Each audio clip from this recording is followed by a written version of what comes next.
बिस्मिल्लाहिर्रहमानिर्रहीम। अस्सलाम वालेकुम। मैं हूँ आपका एडवोकेट मियां इस्लाम। आज हम डिस्कस करेंगे सड़ी ज़मीन और रहायशी ज़मीन को कैसे हिस्सेदारों में तकसीम किया जाता है और तकसीम के केसों में साल हर साल लोग अदालतों में क्यों अपनी जवानियाँ ज़ाया करते रहते हैं, लेकिन ये तकसीम फिर भी नहीं होती। कभी वकील छुट्टी पर होता है, कभी जज, कभी गवाह नहीं आते और कभी वकील हड़तालों पर होते हैं। मुद्दई और मुद्दा अलग अदालतों के बाहर लगे हुए बेंच पर बैठ कर अपने जिस्मों पर निशान डाल लेते हैं, लेकिन जमीन की तकसीम नहीं होती। बाप की वफात के बाद जमीन औलाद को मुंतकिल तो हो जाती है, ट्रांसफर तो हो जाती है, लेकिन इसकी तकसीम नहीं होती। मतलब एक बंदे के पास 8 कनाल जमीन थी ना 8 एकड़ जमीन थी, वो ये जमीन छोड़कर फोत हो गया, जमीन उसके वर्सा को ट्रांसफर हो जाएगी, इसमें उसकी बेटियां, बेटे और बीवी भी होगी। अब एक बेटा कह रहा है मैंने अपना हिस्सा सड़क के करीब लेना है, मतलब जो महंगा हिस्सा है मैंने वो लेना है। बीवी और बेटियां भी उसी हिस्से की डिमांड करती हैं। यहाँ से लड़ाई शुरू होती है और वकीलों की दिहाड़ियाँ लगना शुरू हो जाती हैं। कचहरी में चहल पहल हो जाती है, अदालतों पर केसों का प्रेशर बढ़ना शुरू हो जाता है, नए जज भर्ती होते हैं, वहाँ भी दिहाड़ियाँ लगती हैं। तो चलते हैं मेन टॉपिक की तरफ। अगर तो आपने जड़ी जमीन की तकसीम करवानी है, ऐसी जमीन जिसमें काश्तकारी की जाती हो, फसलें वगैरह उगाई जाती हो, तो ऐसी जमीन को तकसीम करवाने के लिए अपना पोर्शन, अपना जमीन का टुकड़ा बाकी हिस्सेदारों से अलहदा करवाने के लिए, उसको नया खसरा नंबर देने के लिए, उसको नया खतौनी नंबर देने के लिए आ जाएंगे रेवेन्यू ऑफिसर के पास, जिसको कलेक्टर्स भी कहते हैं, बाद उका तहसीलदार भी कहते हैं। अगर आप रिहायशी जगह की तकसीम करवाना चाहते हैं तो आप जाएंगे सिविल कोर्ट में, सिविल कोर्ट के अंदर तकसीम का दावा दायर करेंगे। यहाँ मैं आपको वकीलों की एक चालाकी बताता चलूं कि वो किस तरह सादा लोग आवाम को बेवकूफ बनाकर लूटते हैं। सारे वकील नहीं, लेकिन ज्यादातर ऐसा ही करते हैं। देखें, अच्छे बुरे लोग हर जगह, हर अदारे में होते हैं, जो अपनी एक बोटी के लिए सादा लोग अवाम का सारा बकरा ज़बा कर देते हैं। वकील हज़रात को पता होता है कि ये जड़ी जमीन है, इसका केस सिविल कोर्ट में बनता ही नहीं, लेकिन वो फिर भी क्लाइंट से भारी फीस लेकर जड़ी जमीन की तकसीम का केस सिविल कोर्ट में दायर कर देते हैं।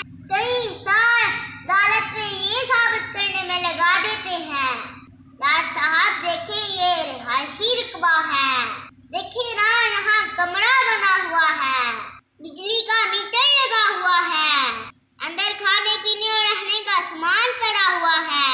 ये सारी चीजें साबित करते हैं कि यहाँ लोग रहते हैं।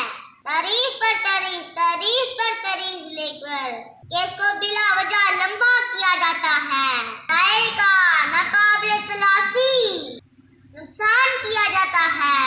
मैं आपको अपने जाती केस की मिसाल देता हूँ, जो मेरे परदादे के दौर का था, जो पर पोते ने आकर खत्म किया, यानी कि मैंने एडवोकेट मियां इस्लाम ने।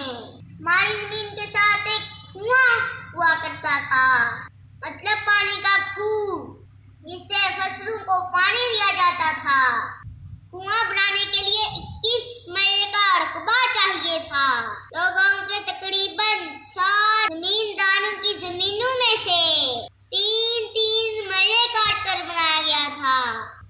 इन 7 जमींदारों में मेरे परदादा हजरत मियां फखरुद्दीन मरहूम साहब 3 मरले और कुछ सरसाइयों के हिस्सेदार थे। मुख्तसर पानी जदीद दौर आ गया, लोगों ने ट्यूबवेल लगा लिए। खूब बंद होने तक तकरीबन आधे हिस्सेदार फोत हो चुके थे। कुछ रकबा मेरे दादा हजरत मियां हाजी नत्थे खां साहब इस्तेमाल करना शुरू हो गए और कुछ हिस्सा हमारे हमसाए दादाबू हाजी मुश्ताक गुज्जर साहब इस्तेमाल करना शुरू हो गए। मतलब अपने मवेशियों को बांधने के लिए, उनका चारा उधर रखने के लिए, उनका गोबर उधर जहीरा करने के लिए वो खूह का रकबा इस्तेमाल करना शुरू हो गए, जो कि रकबा सिर्फ हमें और हमारे हमसाए को लगता था। बाकी 5 हिस्सेदार दूर होने की वजह से खूह की जगह में दिलचस्पी लेना छोड़ गए थे। दादाबू हजरत मियां हाजी नत्थे खां साहब और खूह की दूसरी तरफ के हमसाए दादाबू हाजी मुश्ताक गुज्जर साहब दोनों की आपस में हल्की फुल्की नोक झोंक होना शुरू हो गई। मवेशियों की इधर उधर आने की वजह से शायद दोनों का आपस में छोटा मोटा झगड़ा भी हुआ हो।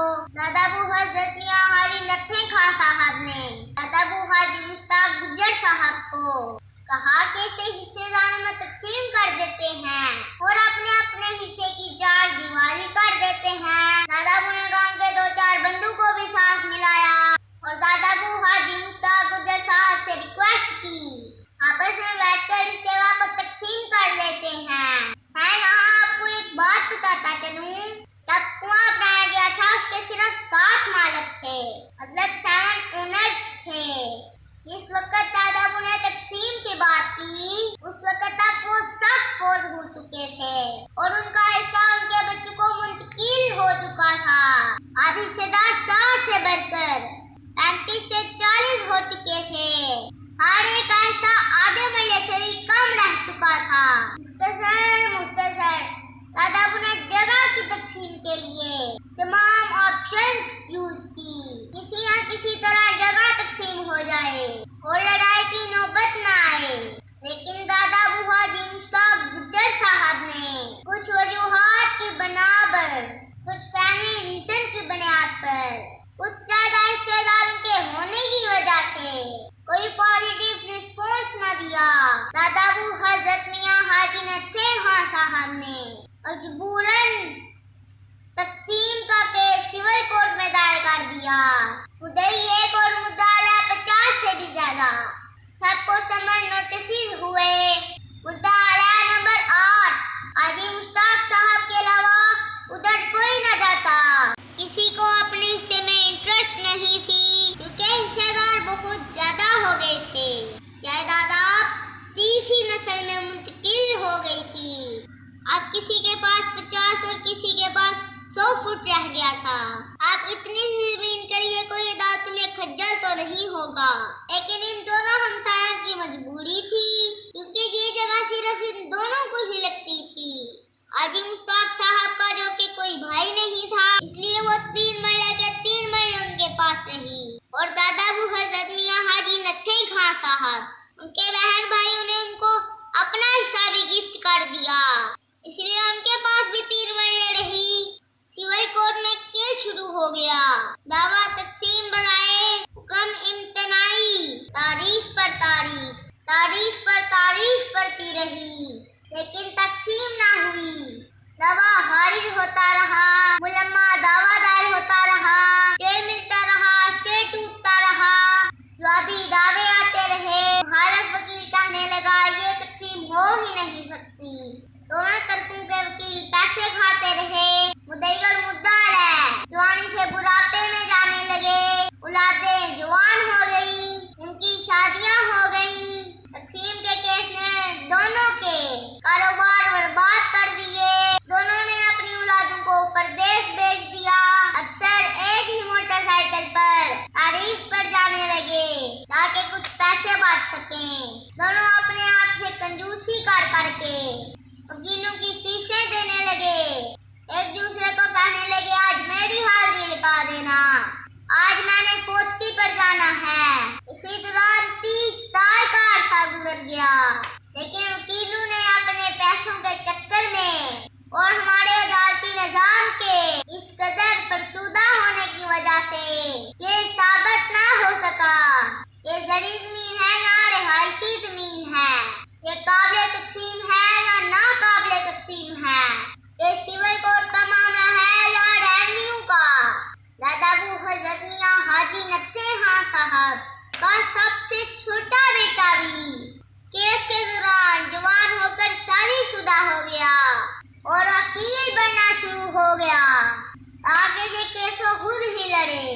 30-35 साल बाद अदालत ने बड़ा तारीखी फैसला किया कि ये रकबा रिहायशी नहीं है, ये जड़ी रकबा है, लिहाजा इसकी तकसीम सिविल कोर्ट के दायरा इख्तियार में नहीं है। आप इसकी तकसीम के लिए निचली कोर्ट रेवेन्यू ऑफिसर्स के पास जाएं।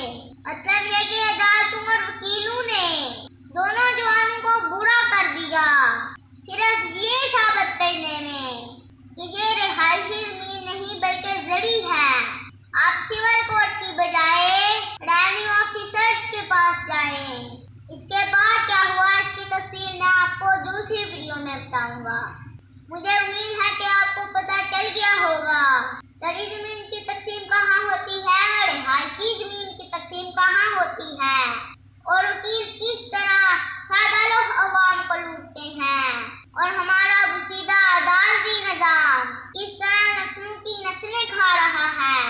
मुझे उम्मीद है आपको आज की मेरी वीडियो भी बहुत ज्यादा पसंद आई होगी। वीडियो देखने के लिए बहुत बहुत शुक्रिया। मज़ीद इस तरह की वीडियो देखने के लिए मेरे YouTube चैनल MMI Educate को लाइक और सब्सक्राइब करें। Thank you very much. हाफिज, बाय बाय।